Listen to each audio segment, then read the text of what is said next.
So it's a real pleasure to introduce the next session that in my view actually has a very strong connection to what we just heard. So I think geopolitical tensions are also an expression of whether people feel whether a certain solution is just or fair. I think justice and fairness and how to include it into the integration assessment models has been really a field which has been broadened in the last years. If you have been in the different breakout sessions, you can see that there are many, many different interpretations of how to include this into integrated assessment models. Originally, I wanted to show a few slides as introduction, but actually let us go directly into the presentation so that we have a little bit more time for the discussion. So we have very excited that we have two speakers today. One, Saritha Vishwanathan from Kyoto University in Japan, and also from the Indian Institute of Management in Ahmedabad, and she will give us a perspective on how the national and the global perspectives play together in fairness and justice assessment. And then we will have April Williamson from Imperial College and the Climate Litigation Network, who will basically introduce us a little bit to the legal interpretation of the integrated assessment scenarios. And let's start with Saritha. Saritha, the floor is yours.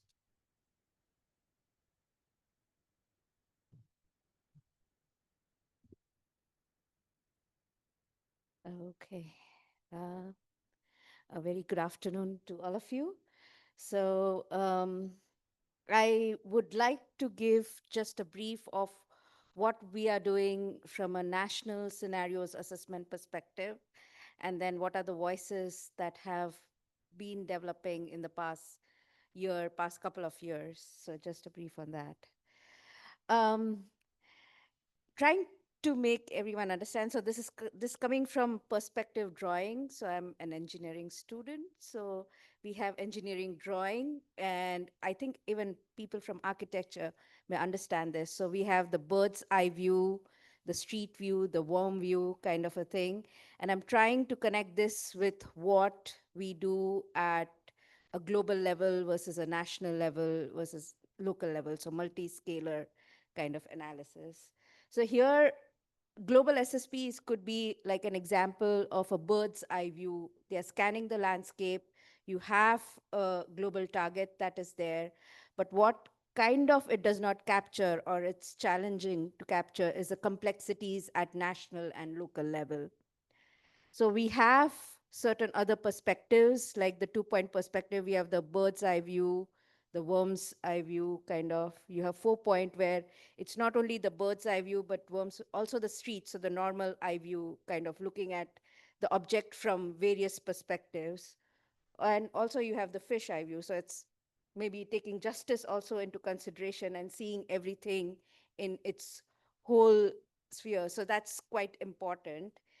So keeping that in mind and how to interpret that, one thing that we have been doing in the past couple of years is collecting all the national scenarios and trying to synthesize what these national scenarios are trying to imply, and comparing it with the global models. So here I'm co-chairing the IMC SWG on national scenarios with Shinichiro and Roberto.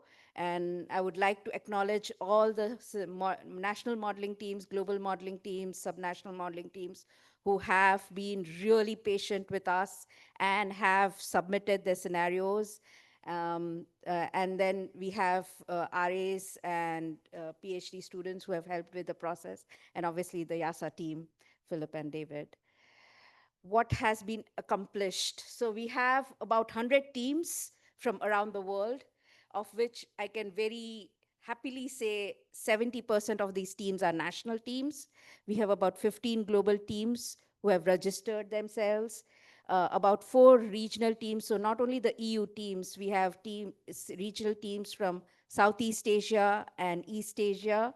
And then we have subnational teams that are coming along. So they are aggregating their subnational scenarios to give a national scenario. And what's interesting is if we talk about the total 95 teams, obviously with the global models, they represent all the 180 countries. But specifically when we talk about national models, they are representing about 36 countries. And I'm very glad to say of this, 50% of the models have submitted their scenarios. So we are capturing about 17, 26 countries, the 49 teams. And then in that, what one needs to see is most of the Asian countries have submitted, also Oceania, and most North American countries have submitted. We do have to now persuade the teams from Europe as well as Africa. Hopefully they submit and we move towards the 100% submission goal that we have. Uh, well, we are capturing almost 75 to 80% when we are looking at all the teams and the amount of emissions they are emitting as of 2021, I think. Why is this useful? So this is building on the last 10 years where there are a lot of funding that's going on in building the national models and national scenarios. There are international projects, there are national projects, but all the work that is going on is quite independent of each other.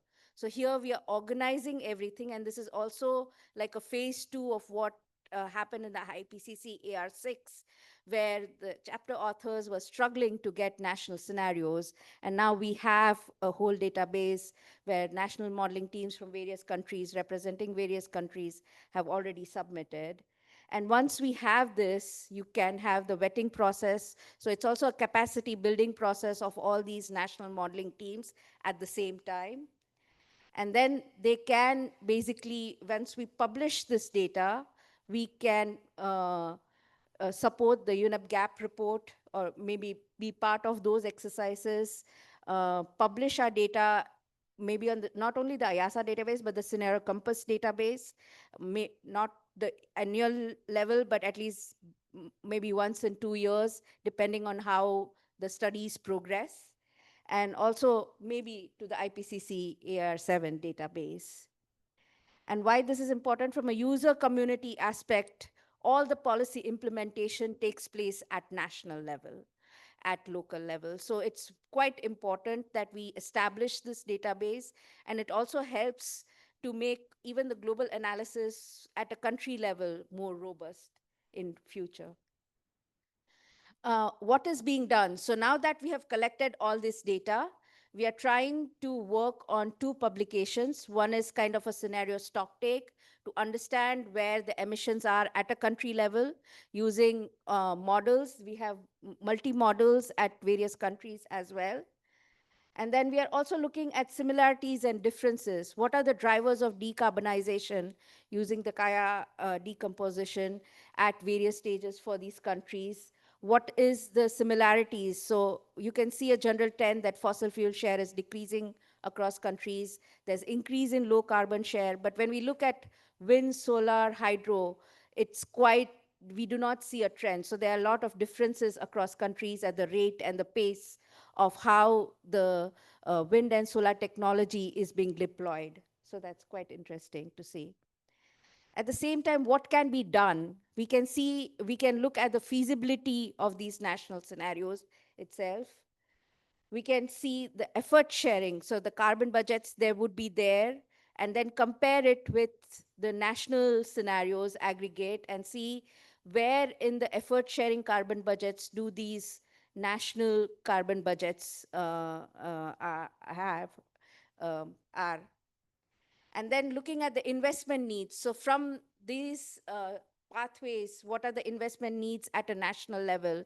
And then seeing there's mobilization of the financial flows. Do they match the investment needs, especially of the developing countries or the countries in the global south? So that's something that can be done in future. So at a community level, we are standardizing the data that we are getting from national scenarios to increase the comparability and use in assessment for not only national but international climate policy. We are interlinking the national and global activities. We are providing a platform for sharing best practices, facilitating support and dialogue, and at the same time, archiving and documentation all these national scenarios. So that's being done. What's another, so in addition to the national scenarios, you have the national sectoral scenarios, which once we were starting doing the there are a lot of national sectoral models that are quite active.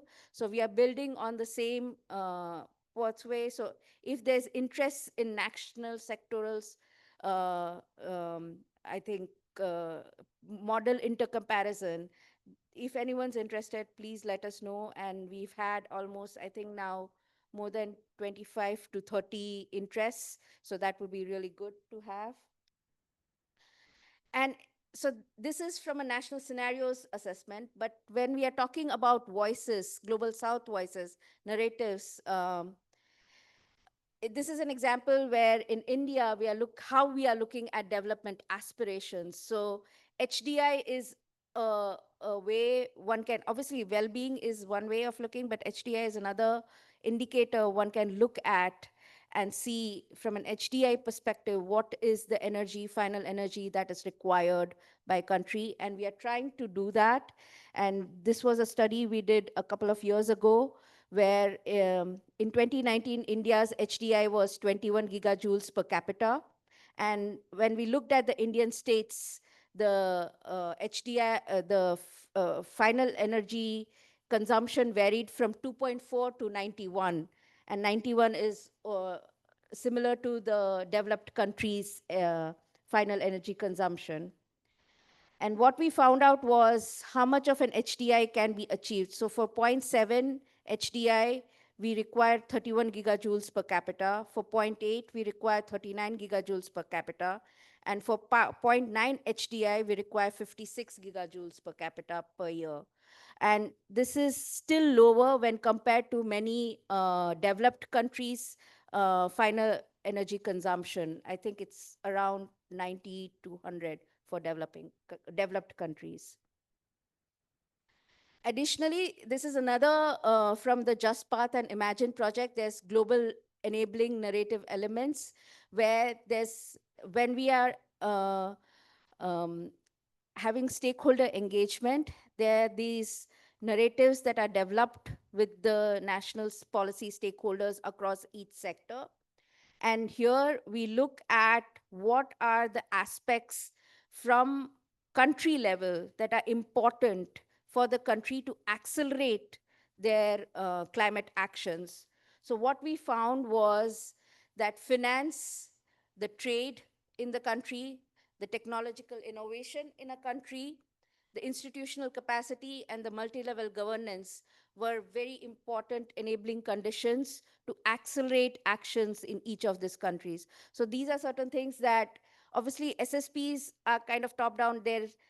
Um uh, I think they're developed at a global level, and then maybe they're downscaled for the country level. The projections are downscaled. But here, what the country needs from a narrative elements perspective, they need the finance to accelerate the ambitions.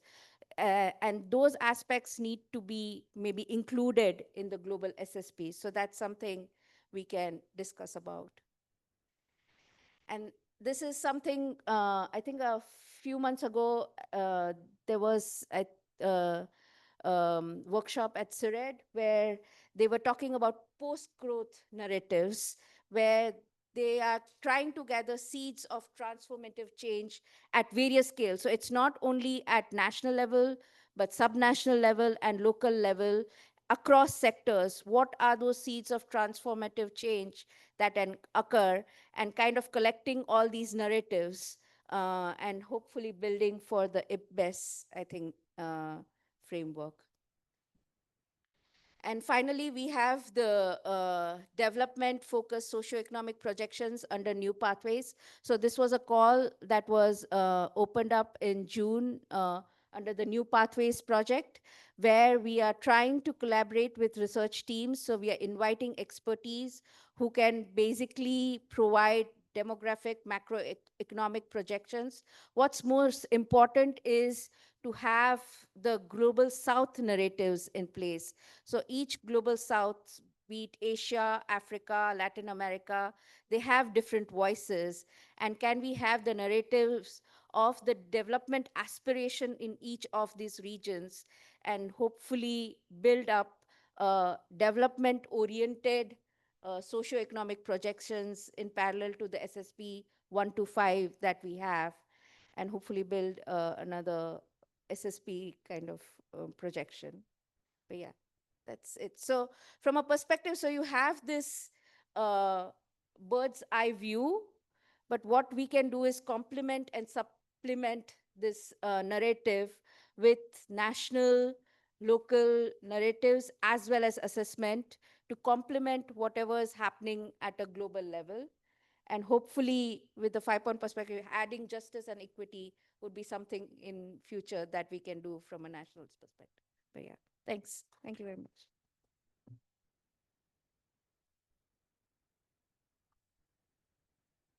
Yeah, great. Thank you so much, Saritha. Let's move to our second speaker, and at the end, we will then have also, again, the opportunities for question and comments. The floor is yours, April. Can everybody hear me okay at the back? Thumbs up? Yes, great.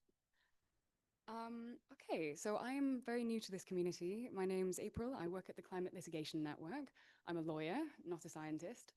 The reason I've been invited here today is to talk about fairness and justice in climate scenarios, and more specifically, how legal principles can inform the selection and design of scenarios. So to start us all off, I always think it's helpful when you're talking to someone from another discipline to try and get all the foundations the same. Especially in the context of the International Court of Justice's advisory opinion on climate change, which came out over the summer, and some of you may not be aware of some of the developments that have been happening in the legal field. So all of you will be aware of the requirements and obligations that are set out under the Paris Agreement.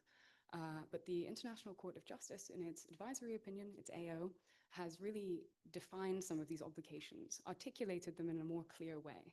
And I think it's fair to say across disciplines that the way the Paris Agreement sets out some of these obligations is not always clear. So this is actually a really positive thing.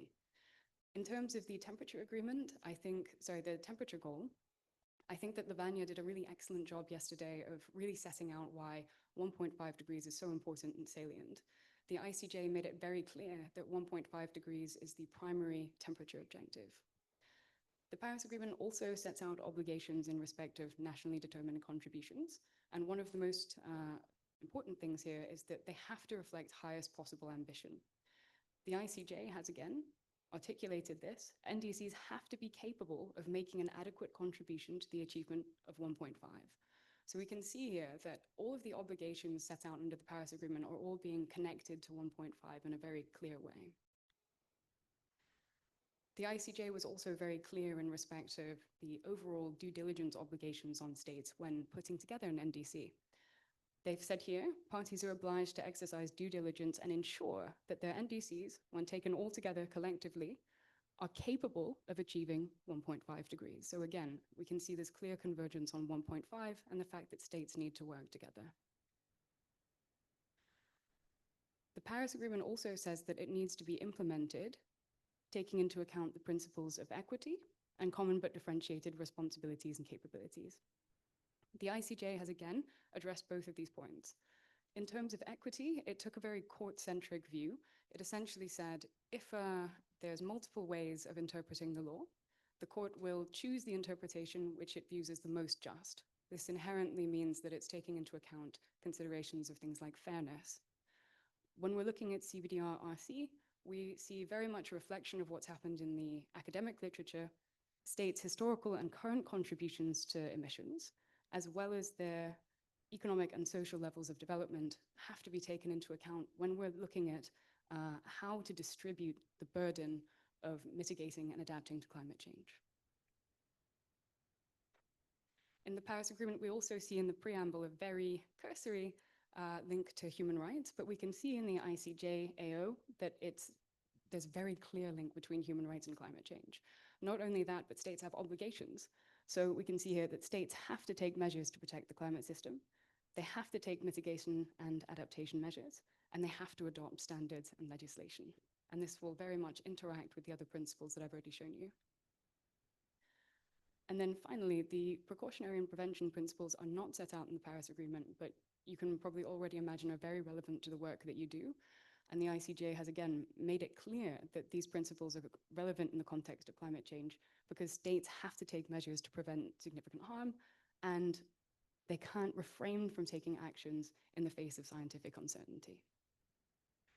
So with all of these principles in mind, I next wanted to move on to a discussion.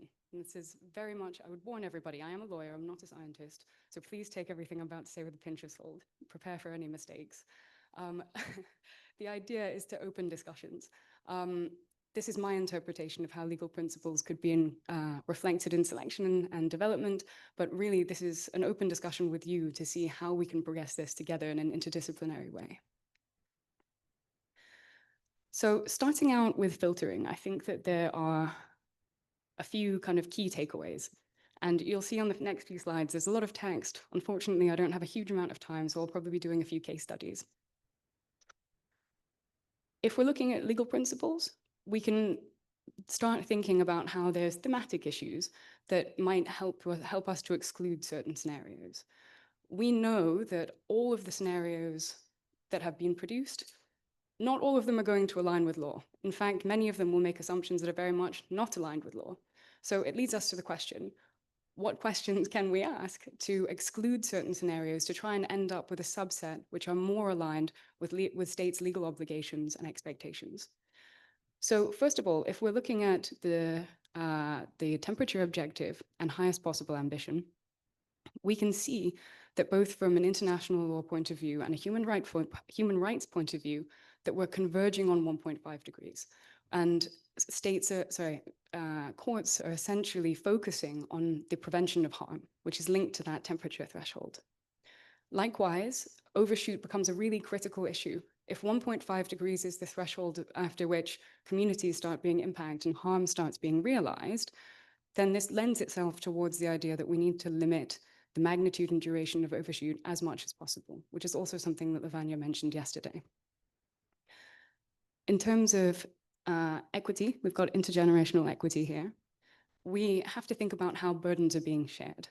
If efforts are being pushed into the future, and we're looking at, for example, low levels of short-term mitigation action and high levels of CDR in the future, this may not be fair to future generations. They may be bearing more of the costs of addressing those excess emissions, and likewise, they might be exposed to greater risks. If there's non-delivery of the technologies that you need, then they may end up in a position where they're exposed to more impact. In terms of CBDR-RC, we might see that scenarios where developed nations are taking the lead are more likely to be aligned with what the Paris Agreement envisaged. And finally, on precaution, again, coming back to ideas around CDR in particular, heavy dependence on speculative technology is pretty risky. I don't think we would agree that this aligns with the way that the ICJ has explained we need to approach risk in its advisory opinion. And this all applies to things like delivery risks around scale up, whether or not we might be planning to rely on CDR, which might not align with geological limits in terms of storage and in terms of sustainability limits. So in terms of scenario design, I wanted to start here with a kind of overview of why certain IAM assumptions may conflict with legal principles. I've got quite a lot on here, but again, I'm a little bit limited in time, so I'll cover some of these, and if you'd like to hear more, please get in touch. Catch me for a drink after this or email me. So starting at the top, if we're looking at shared socioeconomic pathways, my understanding is that only SSP1 allows for low demand and energy leapfrogging in developing countries. And this inherently means that other SSPs do not assume financial and technology transpose, which are required under the Paris Agreement. So we can see already that some of the basic assumptions underlying IAMs may not be aligned with what's required under the law. Likewise, this might not be aligned with principles of CBDRC. It's unlikely to reflect highest possible ambition, especially in the context of what developed nations need to do. And there may also be potential links to human rights, because most national and regional courts are converging on the need for developed nations to do their part towards 1.5 degrees. As a second example, cost effectiveness. My understanding is that this tends to assume that developing nations are taking action first simply because it's cheaper. One of the things I really wanted to highlight here is that human rights obligations may actually run counter to this in the context of developed nations. And just to give you an example, in the Netherlands, we had a case that was successful in 2019. You may have heard of it, the Agenda case. The court essentially ordered the government to reduce its emissions by 25% by 2020. And as a direct result of this court case, the government shut down one coal power plant and then committed to reduce its capacity in its other coal power plants by 75%. So we might actually see that things which are very much not cost effective might be required under human rights law. And then as a final example, further down towards the bottom, emissions today are cancelled out by negative emissions in the future. Of course, this is correct from a mathematical point of view, but from a legal point of view, a human rights point of view, this is potentially very problematic, most relevantly in the context of non-delivery.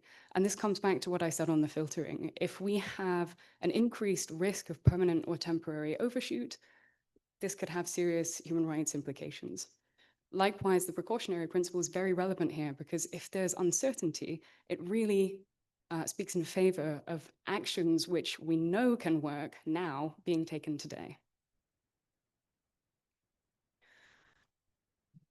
So to try and round this off, these are some examples of how IIM assumptions could potentially be aligned with legal principles one day.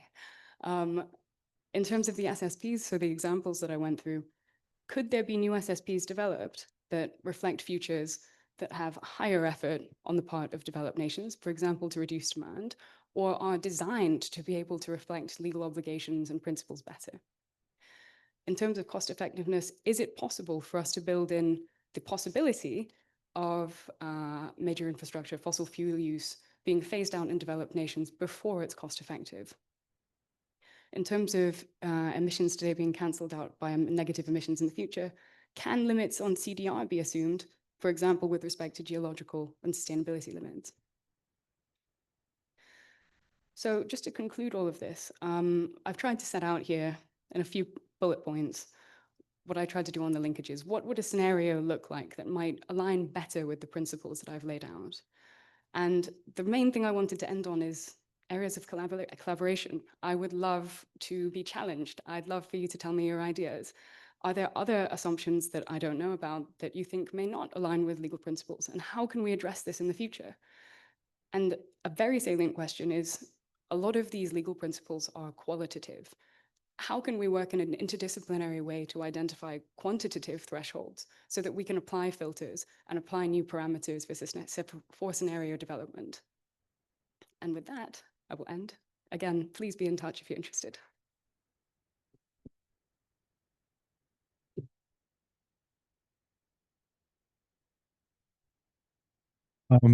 I was wondering whether the two speakers could stay perhaps on the panel, and because we have 10 minutes for a discussion and questions, and it would be nice to have perhaps questions to both of the. Yes, I will just stay here and try to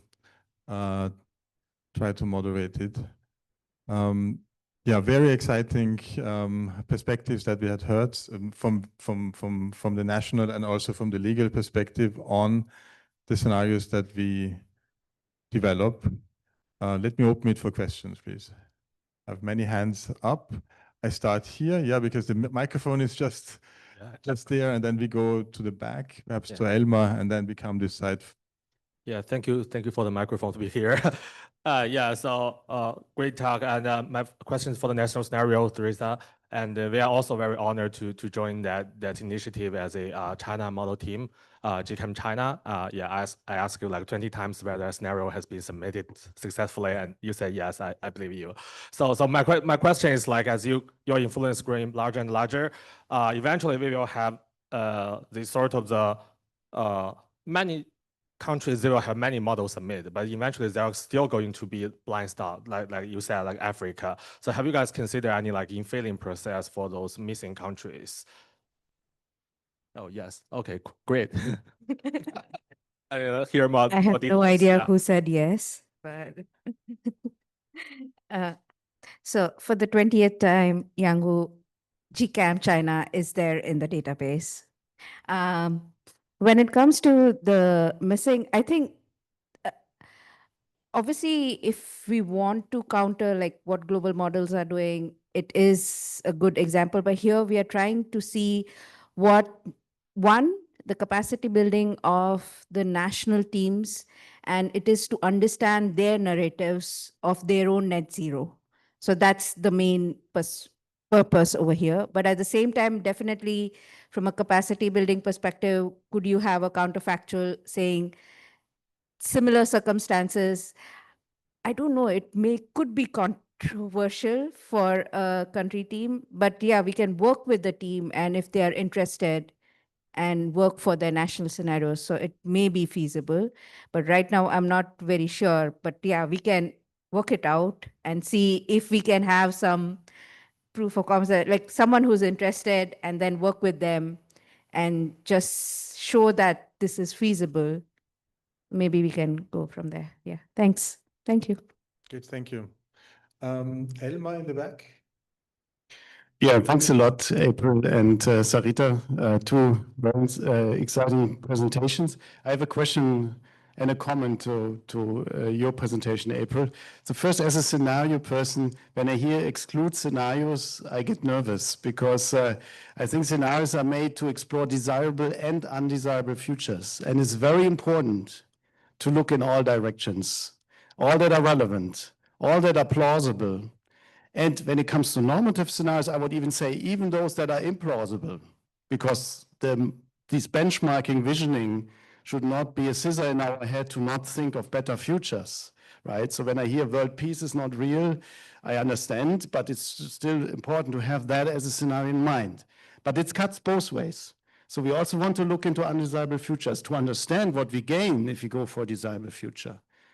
So that's why I would say excluding scenarios is something that really makes, it's not the language that I would use. But I guess what you want to say here is, how do we identify which of those scenarios that the models are calculating are actually desirable? And that's interesting then, because we always struggle with the question, is a scenario Paris aligned or not? So we come up with some definitions and say, yes, that is Paris aligned. And so I wanted to ask you here to get some concrete or your perspective on a concrete question. When we now think about overshoot, and we do have this Article 2 in the Paris Agreement saying pursue efforts to limit warming to 1.5. So I can easily see that means 1.5 is the ultimate goal. If I stop pursuing efforts, if I haven't reached it, I need to continue trying to reach it, and I can only stop once I reach it. So it's the ultimate goal. But when to reach it is not set. So would you, given the ICJ opinion, would you say, okay, one can read out of this that we need to reach it by 2100 because it's not set in the, it could also be 2150 or something. I would like to get your take on it, what you think the legal side could say about desirability on the timing of overshoot. Thank you. Those are all really interesting questions. And thank you for the commentary. That's entirely correct. I'm absolutely not suggesting that you stop making scenarios altogether that explore all of the possible futures.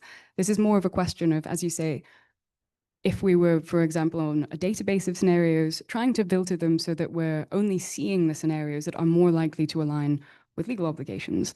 And the context here is, especially in the context of court cases, you may wish to do this because courts look to your work sometimes to be able to identify the minimum obligations on the part of the state. And if you have a full range of scenarios and they don't understand the underlying assumptions, or they don't understand that some of those scenarios might rely on, for example, huge amounts of CDR in the future, we may end up with very problematic outcomes in terms of what they say minimums for states should be. In terms of your question, a very interesting one. I think Lavanya set this out very well yesterday. 1.5 is a goal. It's not necessarily binding. I think that if you go past it, it's basically could turn into what we would say is a best efforts obligation. You have to do the most that you possibly can. And this very much ties back to highest possible ambition. So it's very hard to read in a final date. Is it 2100? Is it 2150? It's more of a question of when can you return back below that threshold as soon as you can. If you try and think about this in kind of classical environmental harm terms, if you were to have pollution in a river that was killing somebody, you as the government would probably need to be reducing the pollution as much as you can, as fast as you can, to make sure that it's habitable again. And unlike local pollution, where in a worst case scenario, you can relocate people away from the harm, that can't be done in the context of climate change. So it puts even more of an emphasis on the need for highest possible ambition so that we can avoid the worst harm. I hope that answers the question. Thank you, April. That's, I think that clarified the point. We have a few questions also online. Yes, Keywan asks would developed nations take cost-ineffective measures? Wouldn't it be better to use that fund to pay for cost-effective measures elsewhere?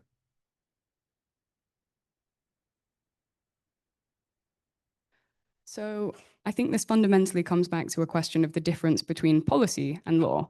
What is desirable and easy for a state to do, and what is the state required to do? We are very much in a position now where states are getting kind of in a tighter and tighter corner in terms of being able to comply with their legal obligations. When we look at, for example, the European Court of Human Rights or national courts adjudicating on climate change cases, we're seeing this convergence on 1.5 degrees as the relevant threshold for harm. In the context of the remaining global carbon budget for 1.5 degrees running out, this means that governments essentially have a lot less wiggle room. If you want to do something that's cost effective, you might not be able to in order to comply with your obligations under the law. And from that perspective, you may have to take measures which are not so cost effective, which is why I brought up the example of the Netherlands and coal power plants being shut down before the end of their profitable lifetime. Thank you, April. I don't see any hand up, so let me ask you a clarifying question, perhaps, and then Saritha. I think the real challenge is a little bit how to interpret highest possible ambition, and can the legal realm help us to better understand how would you see what is meant with possible here? You know, the highest ambition possible, and then possible can take into account many different trade-offs that for some people might make things impossible, but perhaps from the legal perspective would not be the case. So we might get a little bit of an advice how to define possible and then try to design scenarios which are best aligned with that. So this is a really interesting question because on the topic of highest possible ambition, I would say the legal community and the science community keep looking at each other to come up with an answer. So the answer is that I don't have an answer, and this is very much probably something that needs to be developed in an interdisciplinary way. I would say that, I mean, legal assessments tend to be qualitative, right? You would probably look at all of the facts in the specific circumstances of a case, if you were a court, and then try and come to a conclusion about whether or not minimum standards are met. Minimum standards are much easier for a court to adjudicate on if, for example, there are frameworks that have been published in the academic literature. So from a technical point of view, what does a domestic feasibility study look like? What does a study to see how much you can dedicate towards climate finance look like? I think that it has to be a back and forth dialogue because unfortunately, I think we can see that there is no answer at the moment. Right, thank you. Thank you. Saritha, please.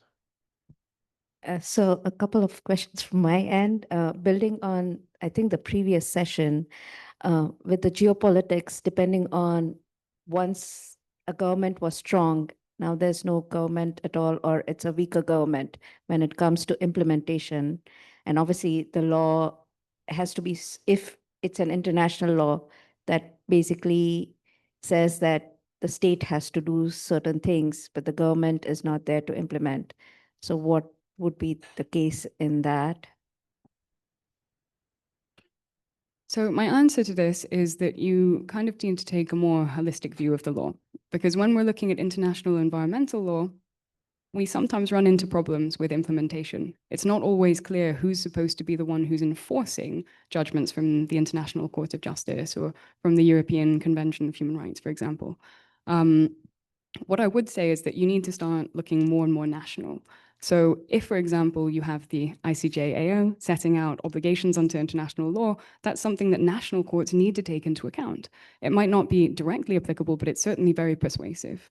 And if you have governments being found not to be complying with their legal obligations under national law, national constitutions, it is much more difficult for a government to refuse to comply with a court order. Because if you have a court order, for example, from your Supreme Court, you're suddenly dealing with serious rule of law issues, separation of powers issues, if an executive or legislative government refuses to comply. So I think that you need to look at things holistically. The international law element side of things is one part of a bigger puzzle. Great, thank you. So we have two very quick questions which we'll take together, and then we have the final words to the panelists. Okay, and is this on? It's only a comment, so it may even be shorter. Okay. Yeah. April, thank you for your inspiring presentation. And coming from the innovation unit of a tech company, I do get a little bit of hiccups with the term reliance on immature technologies. And maybe it's only a wording topic, a wording issue, and because then you emphasized it, you made the example of CDR, and maybe it's more the framing of that we shouldn't delay action and we shouldn't shift responsibilities to later generations. But technologies can come a long way, and if I guess you look at models 20 years ago, electric vehicles weren't mature technologies, and we did rely on them. We didn't go to walking and biking. So just in general, technologies, that's the point I want to make, can come a long way. And what we should have, particularly in Europe, I think, is some more fascination for innovation and technologies. So quick response. I'm in total agreement. I think in a 10-minute presentation, it's quite easy to say things which may not represent the whole of your views, right? I think in the context of CDR, what I should qualify what I said before is there's probably a dual obligation here. Like, we can see from all of the scenarios that CDR is absolutely necessary if we want to limit temperature rise to 1.5 degrees. So we very much have a minimum amount of CDR that governments will probably need to do, as well as a potential maximum in terms of what is safe to rely upon. It's all about, as you say, whether or not you're putting all of your eggs in one basket and whether you're mitigating risks appropriately. So it's kind of a holistic assessment, I would say. Final question, Steve. Okay, first of all, thank you both for terrific talks. So mine's also directed at April, so you're getting all the work up there. And really just a comment as well. And I have to say that what you presented to me makes me really worried about the pressure it's going to put on us in terms of communicating the information that we're providing. It's very easy for people to look at what you described in terms of how to use the scenarios and how to filter it and potentially miss a lot of important information and potentially draw wrong conclusions. And two really good examples are, as Elmar was pointing out, constraining technologies has implications. So you'd want to understand those implications, right? So it's going to affect the challenge associated with trying to achieve the outcome if you restrict the technology set. That doesn't mean not to do it. It's just important to communicate that there's implications. The second thing is, if you look at regional results in our global databases now, those regional results in many cases are based on assumptions of global cooperation, which assumes that there's a global allowance market that's paying for those reductions. So the cost of those reductions isn't necessarily being borne by those regions. It's being borne by others who are potentially supporting those reductions by essentially an inferred allowance market. So just there's a big word of caution and a lot of concern from, I think, should be concern from our community in terms of how do we help make sure our information is used appropriately. Do I have time to respond? Yeah, of course. So the word of caution, absolutely welcome. We've actually already seen some of these problems being borne out in cases where both defendants and plaintiffs are seeking to filter already, and it's causing problems. In one case, there was a filter on banks by a fossil fuel company who essentially said, we also want to be reasonable court. We also want to see how oil and gas trends will change in the future. And let's try and be reasonable and get rid of the bioenergy and carbon capture and storage if it's too high. And what they ended up with was a small subselection of scenarios which assumed massive amounts of afforestation, but also assumed less reductions in oil and gas. So unless you're communicating the whole picture to whoever it is you're telling this narrative, you may end up with quite damaging results. And this is exactly the kind of dialogue which we're trying to encourage so that we can understand the full picture and only use scenarios in a way which are appropriate. On this costs point, I think this is really interesting and something I was hoping to talk about during my discussion, but I didn't have time. The assumption that you have actions happening in developing countries and those might be paid for by developed nations is a little bit problematic from a factual point of view, especially in the context of litigation. Because when you're litigating against a government, for example, it's much easier for you to show that the government's action will lead to harm in the context of emissions. It's much more difficult for you to show that not providing finance is going to directly lead to harm in a way that the government can be held accountable for. So while we've seen successful cases in respect of emissions reductions and targets not being adequate, we have not seen any successful litigation against governments in the context of forcing them to provide climate finance. So this assumption that you have a perfect ability for finance to move between different actors in the system is not actually being reflected in how we can hold actors accountable to their obligations. Yeah, thank you. I think a lot of food for thought.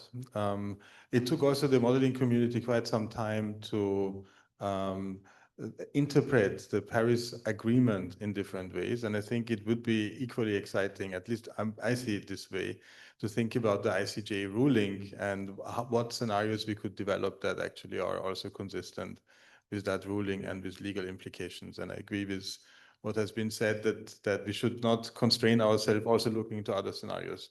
And also, Saritha, thank you so much for the national perspective. It was really great to listen to both of you. Thank you.